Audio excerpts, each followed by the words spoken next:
기도하겠습니다. 하나님 아버지 감사를 드립니다. 예수 안에서 우리가 모든 것을 할 수 있기에 오늘도 예수님의 말씀을 듣고자 이 시간 우리가 함께 모였습니다. 성령 하나님 임재하여 주시고 말씀하여 주시고 듣게 하여 주시며 말씀의 은혜와 능력으로 살아가는 복된 하루, 이 한 주간이 되도록 인도하여 주옵소서. 성령 하나님이 오늘도 우리 가운데 말씀해 주시기를 소망하며 예수님의 이름으로 기도합니다. 아멘. 이 시간 하나님의 말씀을 보겠습니다. 오늘 우리에게 주신 주님의 말씀은 신약의 말씀 갈라디아서 6장 1절로 2절의 말씀입니다.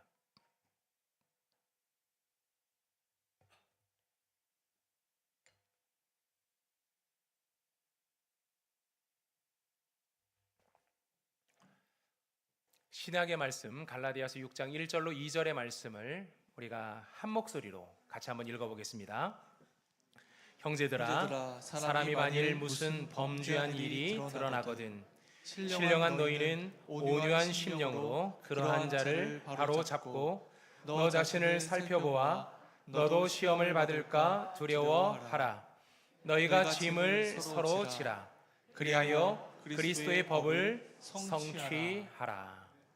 아멘. 이것은 주님의 말씀입니다. 교회는 어떤 곳인가요? 교회는 예배하는 곳입니다. 예배하기 위해서 모인 곳이죠. 그리고 교회는 다양한 성도들이 모이는 곳입니다.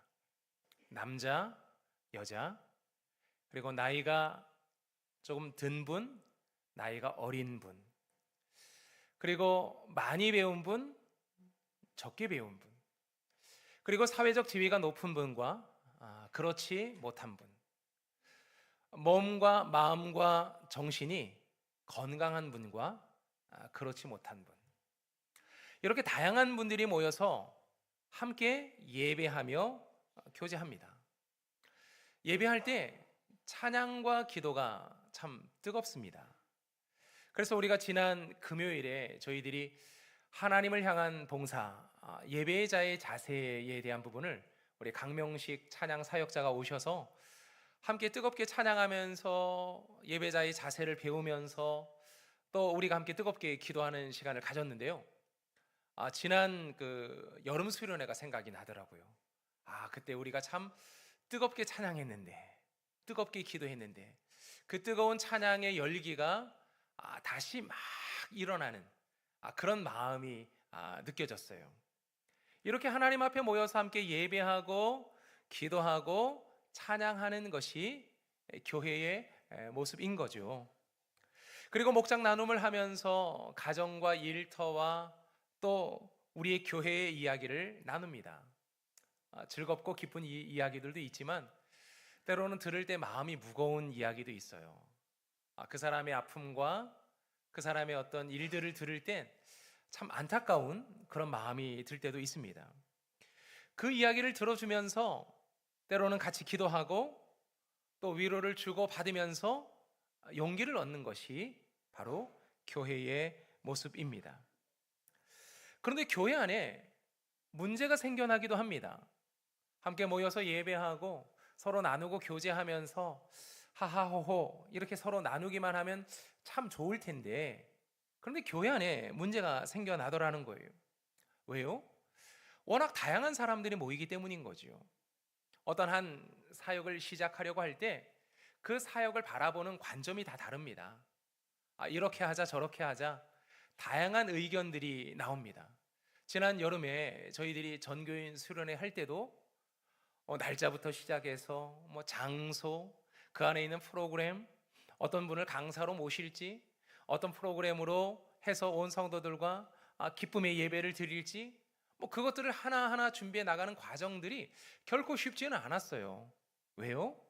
바라보는 생각이 다르고 관점이 다르고 이를 접근하는 방식이 다 다르기 때문이죠. 이게 좀 더 과열되잖아요. 그럼 갈등이 생겨나요. 분열이 일어나기도 하는 거죠. 한국 초대교회 안에 그런 갈등과 분열이 굉장히 많이 일어났었어요. 왜냐하면 초대교회를 구성하고 있는 성도들이 굉장히 다양했거든요. 서민과 천민들만 오는 곳이 교회가 아니라 양반들도 오기 시작했어요. 그러면서 유교적 계급 사회에서 이 양반과 천민들이 함께 섞여서 예배를 드린다. 그리고 교회가 오면 형제님, 자매님, 호칭이 이렇게 달라지잖아요. 오, 이것이 사회적으로 아주 큰 파장을 일으키기도 했습니다. 우리가 잘 알고 있는 연동교회, 종로에 가면 연동교회라고 100년이 넘은 교회가 있는데요. 그 교회에서도 문제가 생겼어요. 그래서 결국엔 교회가 갈라지는 어떤 결정적인 요인이라고 보기엔 좀 그렇지만 어쨌든 여러 많은 요인 중에 하나가 갈라지게 된 일이 벌어졌는데, 장로 선거에 양반인 한 분 나왔고 천민이 한 분 나왔어요. 근데 장로 선거에 누가 됐느냐? 천민이 장로가 된 거예요. 그러면서 어떻게 우리 집 아랫사람이 우리보다 먼저 이렇게 교회 안에 장로가 될 수 있느냐? 야, 같이 기분 나빠서 못 다니겠다. 뭐 이러면서 교회가 갈등이 되고 분열되기도 하는 거죠. 오늘 우리가 갈라디아서의 말씀을 읽었는데요. 갈라디아서는 초대교회의 모습을 보여주고 있거든요. 초대교회는 어떤 모습입니까? 함께 모이면 함께 예배하고 교제하고 참 좋은 교회의 모습을 담고 있는 것이 초대교회의 모습입니다. 하지만 다양한 사람들이 모이잖아요. 초대교회 안에도 굉장히 다양한 부류의 사람들이 모였거든요. 헬라파 그리스도인, 히브리파 그리스도인, 그들 사이에 이 과부들을 구제하는 일에 있어서의 문제가 제대로 이루어지지 않아서 갈등이 일어나기도 합니다. 일부 유대주의적인 그리스도인들이 완벽한 구원을 얻기 위해서는 예수님 믿는 것만으로는 부족하다, 그런 이야기를 하기 시작합니다. 그래서 율법을 반드시 지켜야 하고 율법에서 강조하고 있는 할례를 받아야 한다. 그래야 우리의 구원이 완전해진다. 뭐 이런 이야기들을 하기 시작하는 거예요. 이것이 초대교회 성도들에게는 아주 무거운 짐이었어요. 왜냐하면 그때 당시에는 신학이 제대로 정립되지도 않았죠. 다 처음 예수 믿는 사람들이 몰려온 교회였기 때문에 신앙이 제대로 잡혀지지 않는 사람들이 교회 안에 있었어요. 그들에게는 율법이 늘 마음에 무거운 짐이었어요. 율법 앞에만 서면 늘 죄인이었기 때문에 그래요. 나같이 부족한 사람이 무슨 구원을 받겠나? 교회에서는 이렇게 환한 얼굴로 예배를 드리지만 세상에서 살아가는 나의 삶의 모습은 완전 죄인 중에 괴수인데 이런 내가 무슨 구원을 받겠어? 율법 앞에만 서면 자신의 연약함이 보이고 자신의 죄가 보이고 그래서 나 같은 사람이 구원받을 수 없겠다는 그런 생각, 죄책감에 그들은 시달렸어요. 이것이 갈등과 분열의 씨앗이 되고 다투는 교회들이 초대교회 안에도 굉장히 많이 있었어요. 지금 우리가 알고 있는 몇몇 교회만, 그리고 이 서신서들을 통해서 그 교회 이야기들만 단편적으로 알고 있지만 이 교회들 말고도 수많은 교회들이 있었는데 그 교회들 안에 많은 문제들이 일어났어요. 갈라디아 교회도 이 문제를 가지고 있었던 거죠. 갈라디아 교회는 특별히 거짓 교사들, 유대주의적인 그리스도인들이 들어와서 율법을 강조하고 할례를 강조하기 시작합니다. 이것 때문에 신앙이 흔들리는 사람들이 많았어요. 왜냐하면 사도 바울이 전하는 복음과는 좀 달랐거든요.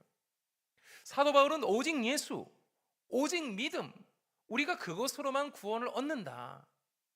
출신 성분이 어떻든 지위 고하가 어떻든 우리는 예수 그리스도를 통해서 우리는 구원함을 얻는다. 예수님이 나를 위해서 십자가를 지셨고 죽으셨기에 우리가 예수를 믿으면 구원을 얻는다. 이것이 사도 바울이 강조하고 전한 복음이었는데 교회 안으로 들어와 있는 유대주의적인 그리스도인들이 아니야, 그건 부족해. 율법적으로 하나님의 말씀에 잘 순종해야지 구원을 받는 거지. 그리고 율법이 가장 강조하고 있는 이 할례의 문제, 할례를 행해서 완전히 죄의 문제를 해결하고 그리고 우리가 구원받은 백성으로 살아가야지 구원을 얻는 거지. 이런 이야기를 들으니까 사람들은 그 말도 맞는 것 같고 저 말도 맞는 것 같고 헷갈려지기 시작하고 율법이라는 무거운 짐에 의해서 그들의 신앙이 피곤해지는 그런 일들이 교회 안에 벌어진 거죠. 그것에 대해서 사도 바울이 절박하고 간곡하게 호소하는 그 내용이 우리가 읽은 이 서신서 갈라디아의 말씀이라는 거예요. 자, 그 갈라디아서의 말씀을 몇 구절 한번 찾아보도록 하겠습니다. 갈라디아서 1장 6절로 9절의 말씀인데요. 제가 한번 읽어보겠습니다. 여기서 강조해야 될 다른 복음을 강조하고 있는 부분을 여러분 눈여겨보시길 바랍니다. 그리스도의 은혜로 너희를 부르신 이를 이같이 속히 떠나 다른 복음을 따르는 것을 내가 이상하게 여기노라. 다른 복음은 없나니 다만 어떤 사람들이 너희를 교란하여 그리스도의 복음을 변하게 하려 함이라.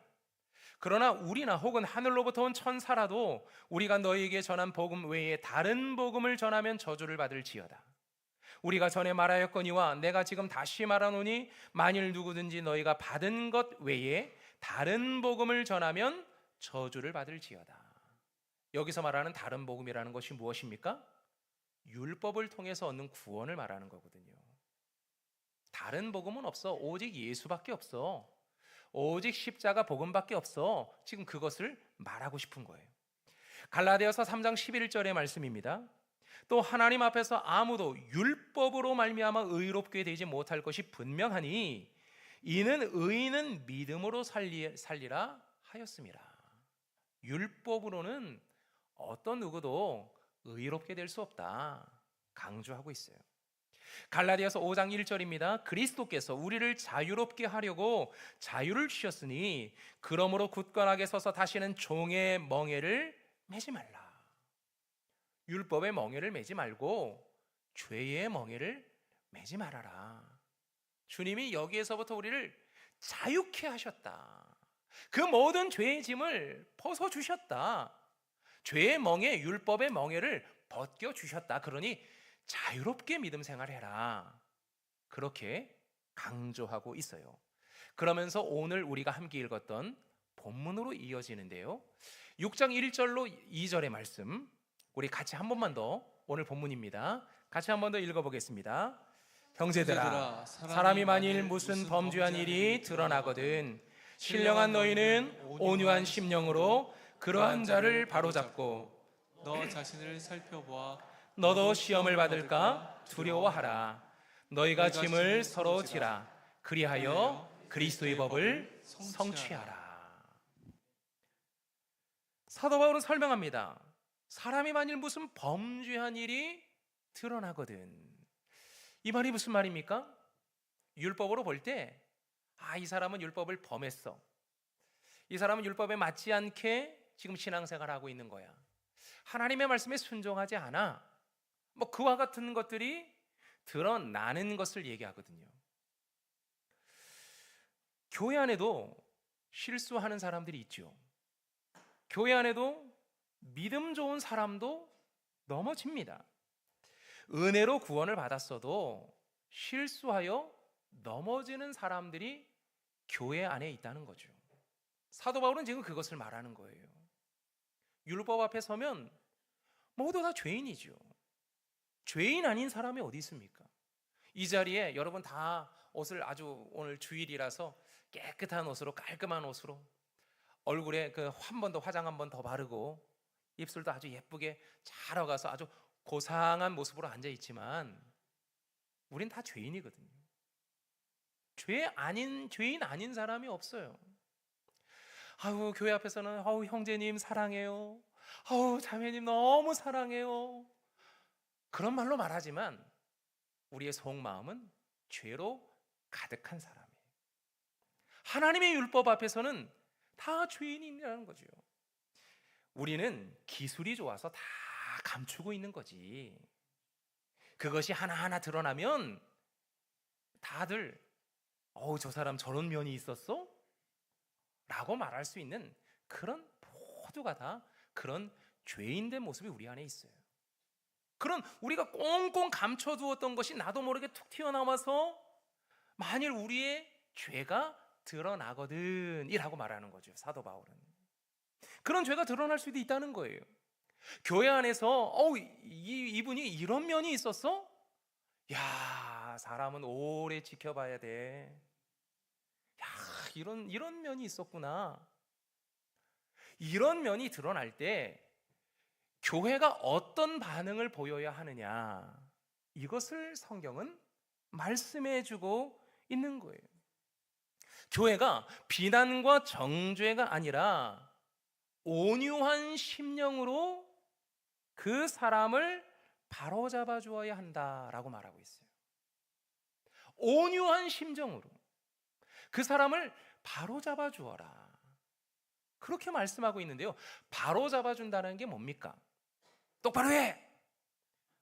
그렇게 하려면 교회 다니지 마! 그런 사람이 무슨 교회를 그런 사람이 목사야? 그런 사람이 집사야? 이런 말을 우리는 흔히 합니다. 흔히 듣곤 합니다. 그런 마음이 아니라 온유한 마음으로 바로잡아 주어라, 그렇게 말하는 거예요. 여러분, 바로잡는다는 것이 어떤 의미일까요? 여러분, 그림자료 하나만 보십시다. 카타르티조라는 단어를 사용하고 있는데요. 이 단어가 복음서의 말씀 속에서는요, 그물을 깁다라는 의미로 카타르티조, 바로잡다라는 의미가 지금 사용된 것을 볼 수 있어요. 어부가 나가서 물고기를 잡다 보면 그죠? 때로는 그물이 찢어지기도 하고 구멍이 크게 나서 물고기 잡는 게 쉽지 않고 어려운 일들이 발생하잖아요. 그러면 이 그물 구멍이 났네? 그러니까 버리고 다른 새거로 갔다가 다시 이제 물고기를 잡고 그렇게 하는 게 아니라 어부들이 물고기를 다 정리하고 나면 그 다음에 그물도 구멍 난 곳이 어디 있나 살펴보면서 다시 그냥 그걸 꿰맨다는 거예요. 구멍을 다시 메꾸고 찢어진 곳을 다시 고치고 수리하는 것, 이것이 카타르티조라는 거예요. 구멍난 그물, 쓸 수 없는 그물을 다시 수리해서 쓸 수 있는 것으로 만드는 것, 이것이 바로 잡는다는 거예요. 교회 안에 문제가 있는 분들이 있습니다.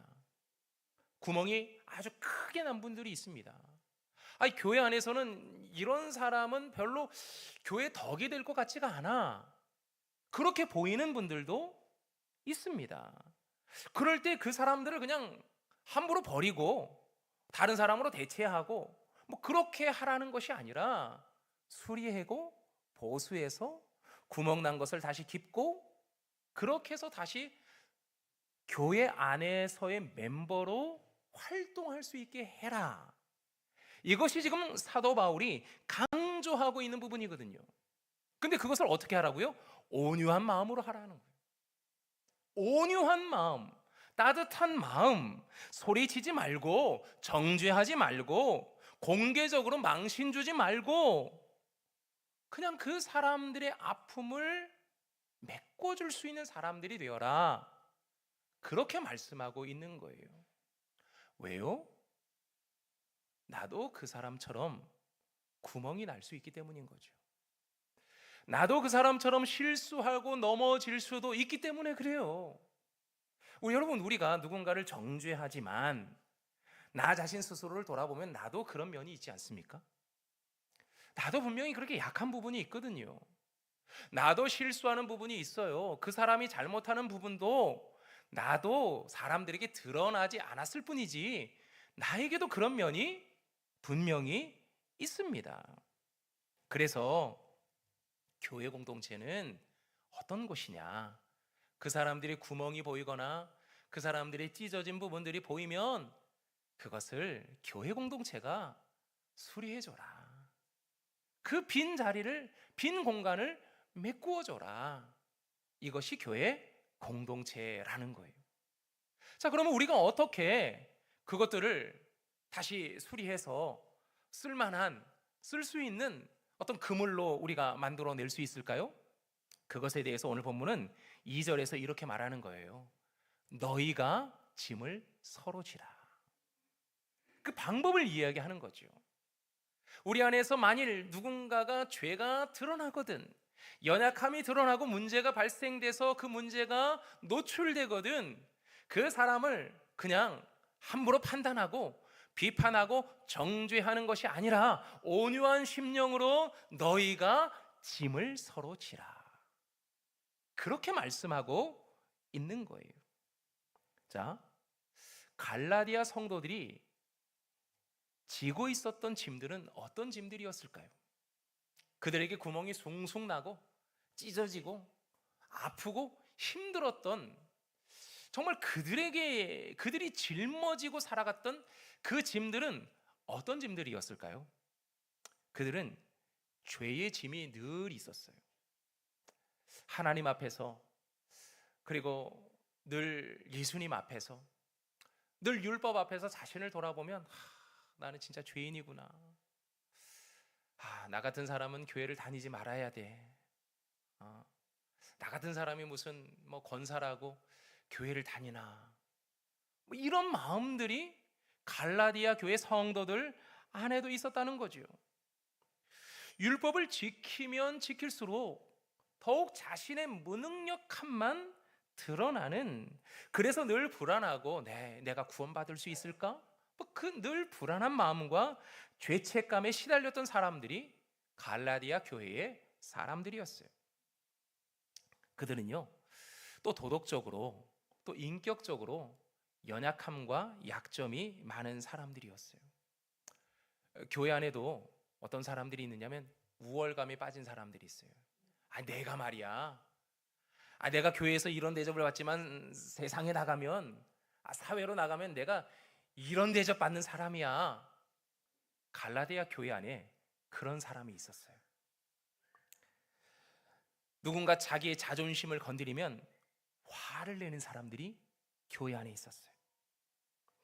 다른 사람을 향한 시기와 질투의 마음이 가득한 사람들이 이 갈라디아 교회 안에 있었던 거죠.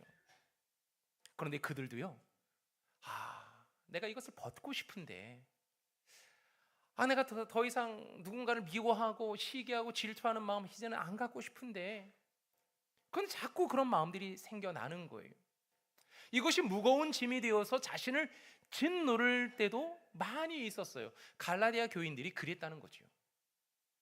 그리고 그들은 육체적인 고난과 역경도 많았어요.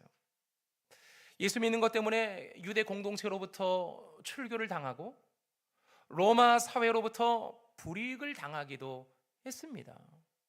때로는 예수 믿는 것 때문에 잡혀가서 사자의 밥이 되고 화형을 당하고 순교를 해야 하는 그 무거운 짐들이 예수 믿는 것 때문에 그들 안에 있었던 거죠. 그리고 가난과 질병 같은 문제들도 그들에게 있었어요. 잘 살지 못하는 것, 늘 배고픈 것, 늘 그들의 삶의 문제였습니다. 이 삶의 문제들이 그들의 어깨에 짓누르고 있었고 늘 불안하고 죄책감에 시달려 살고 있었던 거죠. 교회 안에 그와 같은 그들을 향해서 교회 공동체는 어떤 공동체냐? 너희가 짐을 서로 지라. 그렇게 말씀해 주고 있는 거예요. 여러분, 갈라디아 교회만 그렇습니까? 우리 교회도 마찬가지입니다. 우리 교회도 죄의 멍에를 메고 힘겹게 교회를 다니며 신앙생활하는 분들이 많습니다. 자신감을 잃어버리고 예수 믿는 것에 대한 큰 기쁨이 없어요. 즐거움이 없어요. 늘 불안하고 걱정한 삶을 살아가는 이들이 참 많습니다. 의무적인 신앙관으로 인해서 교회 생활이 피곤한 분들도 있어요. 교회에서 맡겨주신 일들이 의무적인 거죠. 어쩔 수 없이 해야만 하니까. 힘들지만 그래도 해야지. 사역을 하면서도 재미가 없어요. 사역이 예배의 현장인데 사역에서 예수님을 만나고 하나님 앞에서 예배하는 공간이 되어야 하는데 그것이 짐이 되신 분들도 많죠. 삶이 힘들고 가정이 힘들고 직장 생활이 힘든 분들이 있습니다. 이분들의 짐을 나누어지는 공동체가 되어야 한다는 거죠. 이걸 어떻게 할 수 있을까? 교회 안에 분명히 무거운 짐들을 하나씩 다 짊어지고 오는데, 다 짊어지고 와서 다 피곤하고 지치고 기쁨도 잃어버리고, 뭐 교회 생활하면서 예배하는 이 시간에도 짐을 내려놓지 못하고 있는 분들이 참 많은데, 교회 공동체가 어떻게 그들의 짐을 나누어 줄 수 있을까? 그들이 짊어지고 있는 이 죄의 짐을 우리가 나눌 수 있을까? 이건 불가능한 거죠. 대속할 수 있는, 그들의 죄의 짐을 대속해 주는 것은 우리를 그런 능력이 없습니다. 그렇다고 해서 그들의 죄를 묵인하고 방치해야 하는 것도 아닌 거죠. 그들을 어떻게 대해야 하느냐? 우리는 모두 다 죄의 짐을 짊어지고 살아가는 사람들 아닙니까? 그 사람들을 만나면 어떻게 대해야 하느냐? 온유하게 다가가야 된다는 거죠. 여러분, 이 자리에 앉아 있는 모든 분들은 다 치열한 삶의 현장에서 살다 오신 분들입니다. 살아내기 위해서 버티고 버텨가면서 살아오신 분들입니다. 때로는 내가 원치 않는 일들도 해야 하는 그런 삶의 현장 속에서 살다 오시는 분들이 모두 다 지친 분들이죠. 모두 다 피곤한 분들이에요.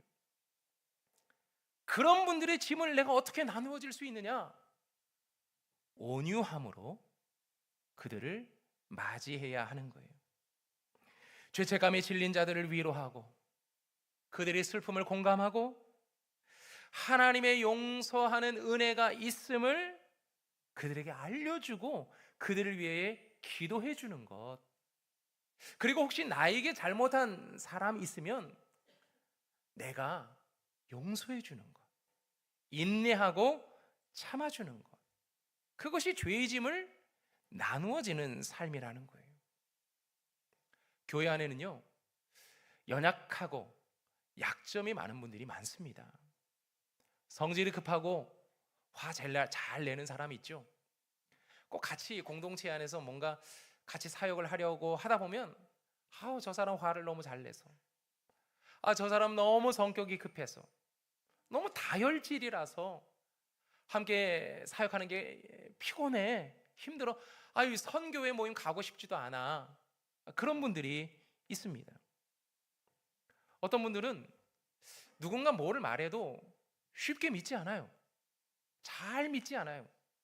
뭔가 얘기하잖아요. 아니야, 뭔가 꿍꿍이가 있을 거야. 뒤에서 뭔가 다른 의도가 있을 거야. 그러니까 저렇게 했겠지. 의심하고 비난하고 정죄하는, 아예 그것이 체질화되어져 있는 분들도 있어요. 자기도 그걸 벗고 싶어 하는데요, 잘 안 벗어져요. 시각 자체가 그냥 그렇게 바라보는 거예요. 그렇게 보이는 거죠. 그걸 어떻게 바꾸겠습니까? 바꾸기가 쉽지 않아요. 그리고 뭔 말을 하면 그렇게 쉽게 삐지는 분들도 많아요. 뭘 그렇게 농담 한마디 했는데 농담 한마디로 삐져요. 그래서 뭐 말을 못 하겠어요. 자존감이 너무 낮은 분들도 우리 안에 많이 있어요. 그런 분들의 짐을 우리가 어떻게 나누어 줄 수 있느냐? 그런 분들의 모습을 우리가 어떻게 나누어 줄 수 있느냐? 성경은 뭐라고 말합니까? 온유한 심령으로 그들을 바로잡아 주어라. 온유한 마음으로, 너그러운 마음으로. 그분이 이 상황에서 저렇게 말한 것은, 그래, 저분의 상황 속에서는 그럴 수 있었겠지. 그분의 뭔가 특별한 의도가 있을 거야. 더 큰 마음, 나보다 더 많이 생각하고 나보다 더 깊이 기도하면서 결정한 거니까 그런 의도가 분명히 있을 거야. 그런 마음으로 상대방의 마음을 좀 더 이해해주고 조금 더 넓은 마음으로 보는 거죠. 내가 늘 앉는 자리가 이 예배의 자리인데 어느 날부터인가 다른 사람이 앉아 있어요. 마음이 너무 불편해. 너무 불편해.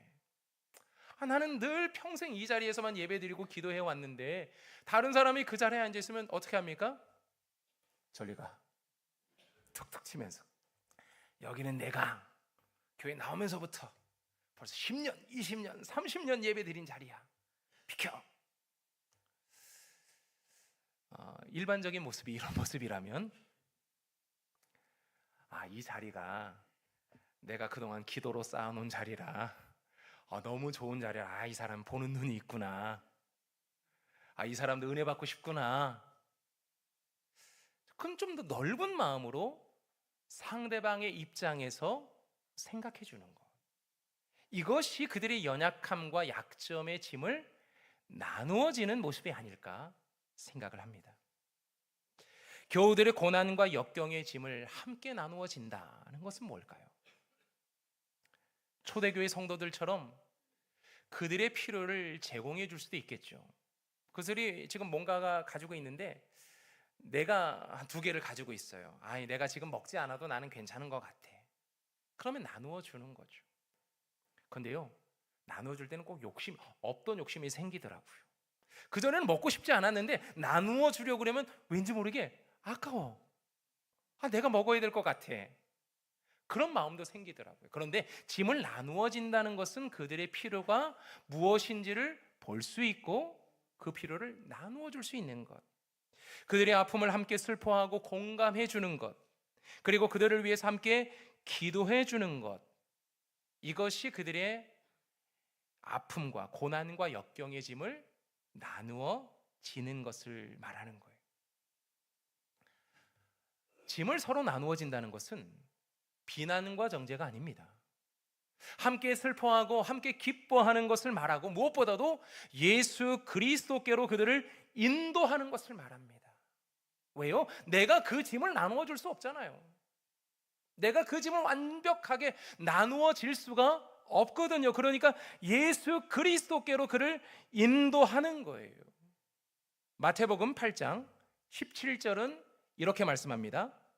이는 선지자 이사야를 통하여 하신 말씀에 우리의 연약한 것을 친히 담당하시고 병을 짊어지셨도다 함을 이루려 하심이더라. 예수님께서 우리의 연약함을 짊어지셨대요. 우리의 질병까지도 짊어지셨다는 거죠. 그러니 내가 그 사람의 질병, 아픔, 고통을 내가 짊어질 수 없잖아요. 그러니 그분을 예수 그리스도께로 인도하는 거예요. 그리고 그를 위해서 기도하는 거지요. 이것이 짐을 나누어지는 거예요. 요한복음 19장 17절의 말씀입니다. 그들이 예수를 맡음에 예수께서 자기의 십자가를 지시고 해골 히브리 말로 골고다라는 곳으로 나가시니, 예수님은 우리의 죄를 짊어지신 분입니다. 우리의 죄를 짊어지기 위해서 십자가를 지신 분입니다. 그리고 십자가에서 우리의 죄의 문제를 해결하신 분이에요. 십자가의 죽음으로, 부활로 우리의 모든 죄의 문제를 해결하고 영생을 주신 분이 바로 예수 그리스도인 거죠. 그러니까 그분께로 그 무거운 짐을 짊어지신 분들을 예수께로 인도해 가는 거예요. 우리의 모든 연약함과 질병과 죄의 짐을 짊어지고 살아가고 있는 우리들에게 예수님께서는 마태복음 11장 28절로 30절에 이렇게 우리가 잘 아는 말씀으로 말씀해 주시는데요. 우리 같이 한번 이 말씀을 읽어보겠습니다. 수고하고 무거운 짐진 자들아 다 내게로 오라. 내가 너희를 쉬게 하리라. 나는 마음이 온유하고 겸손하니 나의 멍에를 메고 내게 배우라. 그리하면 너희 마음이 쉼을 얻으리니 이는 내 멍에는 쉽고 내 짐은 가벼움이라 하시니라. 우리는 모두 무거운 짐을 끌고 가는 사람들입니다. 우리 그림 자료 하나만 더 보겠습니다. 2번째 그림 자료. 우리는 이렇게 온갖 짐들을 다 끌고 가면서 사는 사람들이에요. 이 안에는 엄청나게 많은 짐들이 있죠.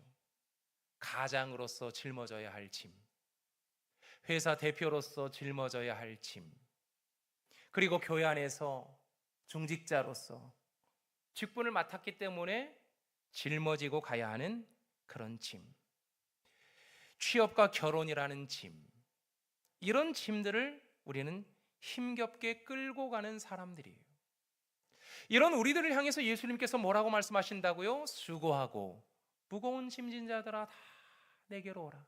내가 너희를 쉬게 하리라. 나는 마음이 온유하고 겸손하니 내게로 와서 내게 배우라.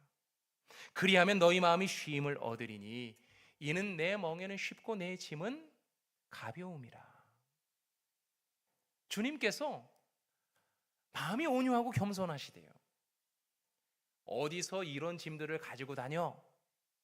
책망하시는 분이 아니라는 거죠. 아니 이런 거 하나 해결하지 못해서 나한테로 와? 그렇게 말씀하시는 분이 아니라는 거예요.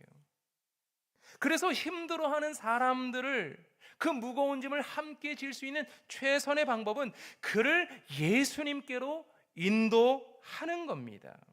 왜요? 예수님이 그 무거운 짐을 함께 끌고 가시기 때문입니다. 자, 세 번째 그림 한번 보겠습니다. 조금 전에 온갖 인상을 찌면서 이 무거운 짐을 끌고 가는 그 사람의 표정이 달라졌어요. 그죠? 예수님께서 짊어지고 가시기 때문에 그래요. 우리가 보통 이렇게 서로 짐을 끌고 가면 어떻게 합니까? 똑같이 힘을 줘야 되잖아요. 근데 가끔 가다가 우리가 무슨 짐을 서로 나누어질 때 요령을 피우는 사람들은 힘을 좀 덜 주고 누군가는 힘을 많이 주고 그러면서 똑바로 지라고 그렇게 얘기하곤 하잖아요. 근데 이 표정을 보면 옆에 원래 끌고 가던 그 사람은 힘을 전혀 안 주는 것 같아요. 그리고 마냥 즐겁고 마냥 행복해하는 그 모습이 보입니다. 왜요? 예수님께서 그 모든 짐을 짊어지고 가시기 때문에 그래요. 여러분, 우리 주변에도 이런 짐을 짊어지고 가는 사람들이 있습니다. 그분들의 짐을 나누어질 수 있는 방법은 그들에게 예수님을 소개하는 겁니다. 예수님께 함께 나가서 예배하자, 기도하자, 그렇게 그들을 예배의 자리로, 기도의 자리로 이끌어 가는 겁니다. 그래서 그들의 짐을 함께 나누어지면서 그리스도의 사랑의 법을 성취하는 것, 이것이 서로 짐을 나누어지는 것입니다. 교회는 넘어지지 않는 사람들의 모임이 아니라 넘어진 사람들을 위해서 어깨를 내어주는 공동체입니다. 이것이 교회의 모습인 거예요.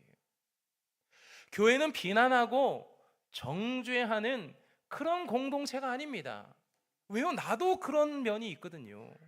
나도 연약함이 있고 나도 실수도 많고 오늘은 내가 그런 모습이 없어도 내일은 분명히 그런 모습을 가질 수 있는 그런 연약함이 우리들 가운데 있기 때문에 우린 누군가를 정죄하거나 비난해서는 안 됩니다. 오히려 그들의 구멍난 부분과 찢겨지고 상처나고 아파하는 그런 부분들을 꼬매어주고 약을 발라주고 격려해 주는 거예요. 그리고 내가 그것을 완전하게 치료할 수 없으니 그들을 예수 그리스도에게로 인도하고 안내하는 거예요. 그것이 교회의 모습인 거죠. 이것이 성도를 향한 봉사입니다. 2026년도 한 해 성도와의 교제를 통해서 정말 짐을 서로 지는 것을 통해서 우리가 서로 믿음의 교제가 풍성해지는 그런 교회가 되기를 축복합니다. 이 시간 우리 옆에 있는 분하고 그렇게 한번 인사 한번 해보겠습니다. 그 무거운 짐 저에게 좀 나눠주세요.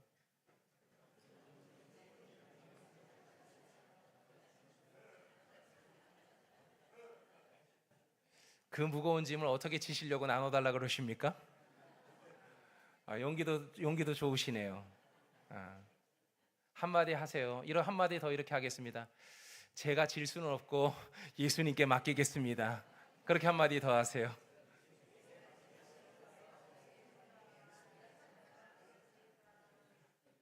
이게 믿음의 공동체예요. 교회 공동체의 모습이라는 거죠. 마치 그 사람의 짐을 내가 다 짊어질 수 있을 것처럼 그 사람에게 다가가서 따뜻하게 악수도 해주고 한번 안아주고 격려의 말, 용기와 희망의 말을 전해주지만 그러나 우리의 속내는 그 모든 문제를 제가 당신을 위해서 기도하면서 예수님께 맡기겠습니다. 예수님께서 당신의 짐을 져주실 겁니다. 그러니 나와 함께 예배합시다. 나와 함께 기도합시다. 주일 예배 함께 예배 드립시다. 옆자리 같이 앉아서 예배 드립시다.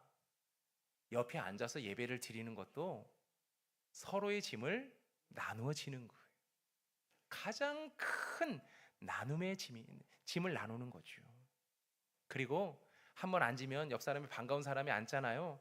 모르는 체 하지 말고 한번 인사하세요. 한두 번 옆에 앉으면 이제 눈에 좀 익는 분들이 있잖아요. 그러면서 눈 인사도 한번 하고, 그러다가 조금 더 자주 옆에 앉으면 다음 주에도 요대로 앉아 주십시오. 요대로 앉아서 옆 사람하고 그대로 같이 인사하십시오. 그래서 좀 더 반복돼서 같이 앉으면 한번 손 한번 잡아주는 거죠. 제가 청년 때 교회에서 상처를 많이 받았어요. 물론 저희 실수도 있고 저희 약함도 있었겠지요. 그래서 사람들이 저를 향해서 비난하고 정죄하고 비판하고 그랬겠죠. 너무 마음이 힘들고 어려운데, 예배를 드리고 나서 마지막 이제 헤어질 때 목사님하고 악수를 하잖아요. 목사님 악수를 하는데 목사님의 손이 너무 따뜻한 거예요. 그러면서 제가 알았죠. 아, 목사님의 손은 따뜻해야 되는 거구나. 근데 여러분 죄송합니다. 저는 좀 찹니다. 손이 좀 차요. 그래서 핫팩을 좀 들고 다닐 때도 있는데, 목사님의 손이 너무 따뜻한 거예요. 그때 제 마음속에 있는 모든 상처와 아픔과 그런 구멍난 것들이 메워지는 것을 경험했어요. 아, 이게 짐을 나누어지는 거구나. 그런 생각이 든 거죠. 옆에 있는 분이 앉아있을 때 같이 한번 손 한번 잡아주는 거, 가까운 사람들은 한 번 더 안아주는 거. 아, 이것이 짐을 나누어지는 교회 공동체의 모습이구나. 그런 생각이 들었어요. 자, 우리 옆에 있는 분 손 한번 잡아줍시다. 자, 잘 아는 분들이면 손 한번 잡아주시고, 좀 손부잡기 좀 거시기 하시면 좀 얼굴로 눈인사로 한번 해주시고. 2026년도 한 해 성도를 향한 봉사가 뜨거운 우리 교회가 되기를 축복합니다. 자, 이 시간 우리 함께 찬양하겠습니다. 아버지, 당신의 마음이 있는 곳에 나의 마음이 있기를 원합니다. 당신의 눈물이 있는 곳에 나의 눈물도 있기를 원합니다. 당신이 바라보는 영혼에게 나의 두 눈이 향하고, 당신이 울고 있는 어두운 땅에 나의 두 발이 향하길 원합니다. 이것이 짐을 나누어지는 거예요. 이것이 짐을 나누어지는 거죠. 아버지, 당신의 마음이 있는 곳에 나의 마음이 있기를 원해요. 아버지, 당신의 눈물이 고인 곳에 나의 눈물이 고이길 원해요. 아버지, 당신이 바라보는 영혼에게 나의 두 눈이 향하길 원해요. 아버지, 당신이 울고 있는 어두운 땅에 나의 두 발이 향하길 원해요. 나의 마음이 아버지의 마음 알아. 내 모든 뜻 아버지의 뜻이 될 수 있기를 나의 온 몸이 아버지의 마음 알아. 내 모든 삶 당신의 삶 되길. 우리 한 번 더 찬양합니다. 아버지, 당신의 마음이 있는 곳에 나의 마음이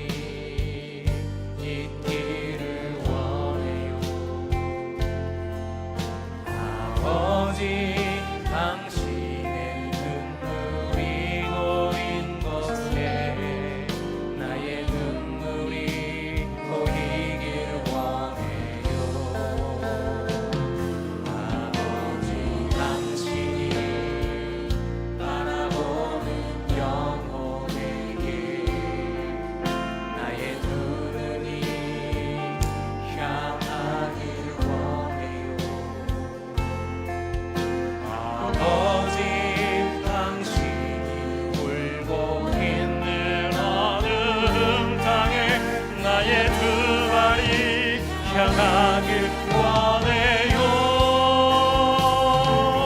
나의 마음이 아버지의 마음 알아. 내 모든 뜻 아버지의 뜻이 될 수 있기를. 나의 온 몸이 아버지의 마음 알아. 내 모든 삶 당신의 삶은 나의 마음이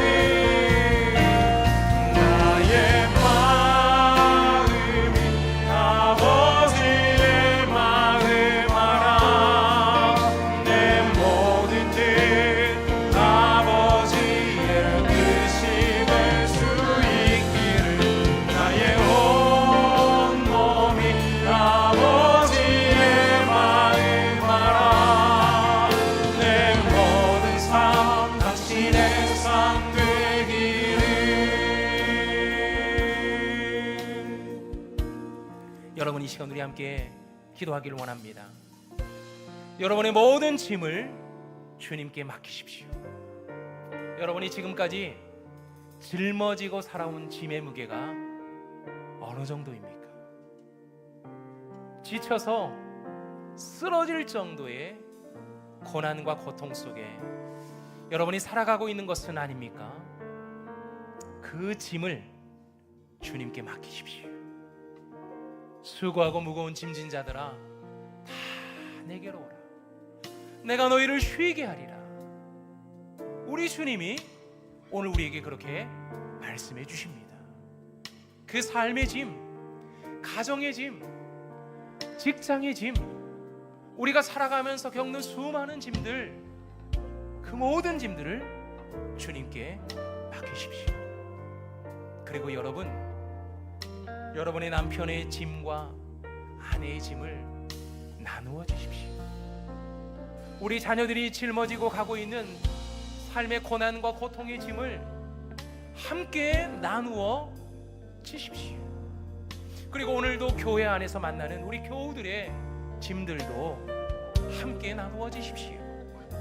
구멍 났다고, 이제 더 이상 쓸모없다고 가차없이 내팽개치며 버리는 것이 아니라 함께 나누어지는 성도가 되십시오. 하나님께서 오늘 우리를 통해서 은혜의 풍성함을 더해 주실 줄로 믿습니다. 함께 한 목소리로 기도하겠습니다. 하나님 아버지, 우리가 살아오는 삶의 무거운 짐들을 주님 앞에 다 맡깁니다.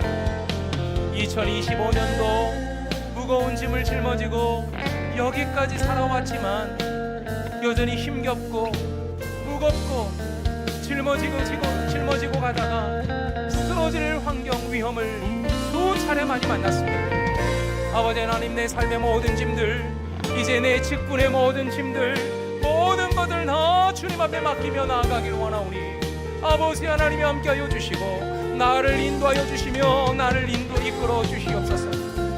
아버지, 그래서 아버지, 나 이 짐 주님께서 맡겨주셨으니 나도 내 남편의 짐과 아내의 짐을 짊어지고 나가기를 원합니다.